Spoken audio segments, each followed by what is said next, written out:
Hey everybody, welcome back to Prairie Wings. My name is Merl Mayer, and I just want to do a really short video on something that you should be prepping if you're building a hot rod.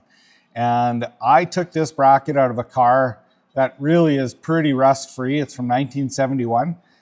But when I drilled the spot welds out of here, if you take a look, you can see how much corrosion and rust is on this stuff.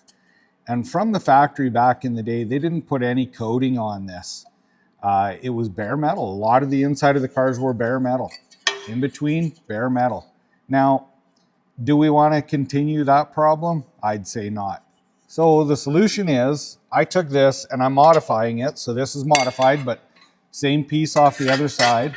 I've sandblasted all the layers that are going to get overlapped off. I'm actually going to, after I've reshaped this, I'm going to re-sandblast this to make sure it's perfectly clear. And then what I do is I take a Zinc-Rich primer. So this actual Loctite, it's called Galvanizing compound, but it's got a lot of zinc in it. Now, the thing is, when you're dealing with this compound, you have to shake it regularly. This can is like heavier than a normal can because it has that rich zinc in it.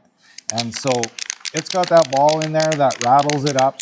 You got to make sure that while you're spraying this, if you don't keep shaking it, as you spray, it settles out. So what I'm going to do is I'm going to set up a bit of an example of how I actually am going to use this. So I'm going to re-sandblast this, and I'm just going to spray the zinc on the spots that I am going to be doing, and I'll show you how exactly I deal with it. I have now put this in place exactly where I want it, and I am marked out where I need to sand. So I'm just going to take a 80 grit on a random orbital, and I'm just going to prep this surface here. And the reason I'm doing that is we want that zinc to have something to grab and stay on. A bunch of it's going to get scratched off, but that's how we're going to start.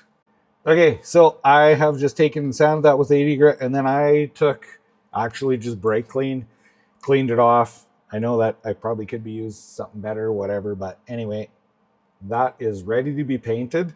But what I'd really like to do is take and show you in the booth the other piece, how it's prepped up.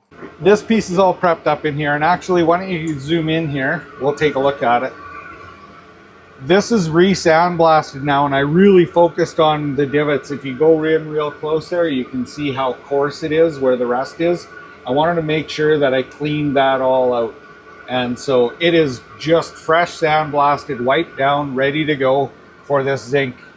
So if you take a look at this, this is pretty crazy. What I really want to show you is how crazy thick this stuff is. If you look at the nozzle on this, it's huge. Like, this has got some serious thickness to it. So I hope you can see that, how thick that is. It's like a, yeah, it is a zinc-rich, thick coating. So what I'm going to do is we'll reset up here, and I'll give this a little bit of a paint.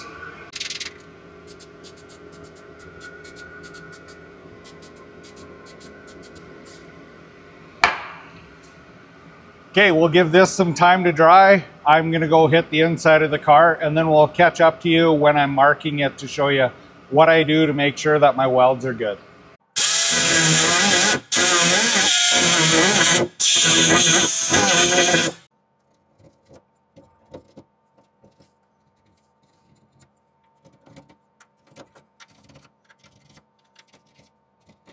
All right, I have this marked out. This one's going to be halfway on the weld there, whatever, it isn't going to matter. When we're done welding this out, we're just tacking it right now, setting up an example how to do it. But when this gets all welded out, this will all be done with a TIG. We're just going to tack it up with a MIG. But what we need to do is ensure that we have good welds. If I use this zinc primer and weld over it, it's going to be full of porosity. So all I want to do is I'm going to just take this as a 36 grit disc, and all I want to do is clean up the area around each little piece. And I don't want to take off too much.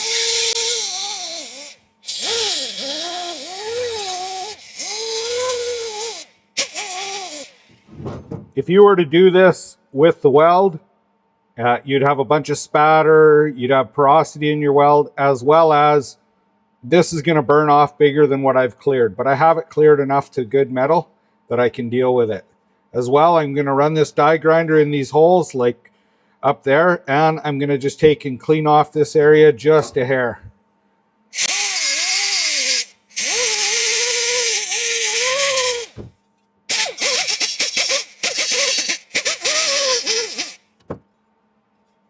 All right, I'll continue prepping the rest of this, and I'll show you once we start tacking it up. I said I would show you the tacking process, but I'm not, because in this case, I have to be inside the trunk with the lid closed, and I'm not setting stuff up to do that. You'll see it when it's tacked up.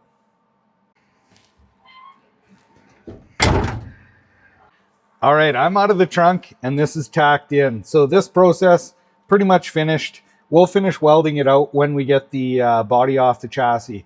And just for interest's sake, what we're doing is we're putting wide wheels underneath this thing.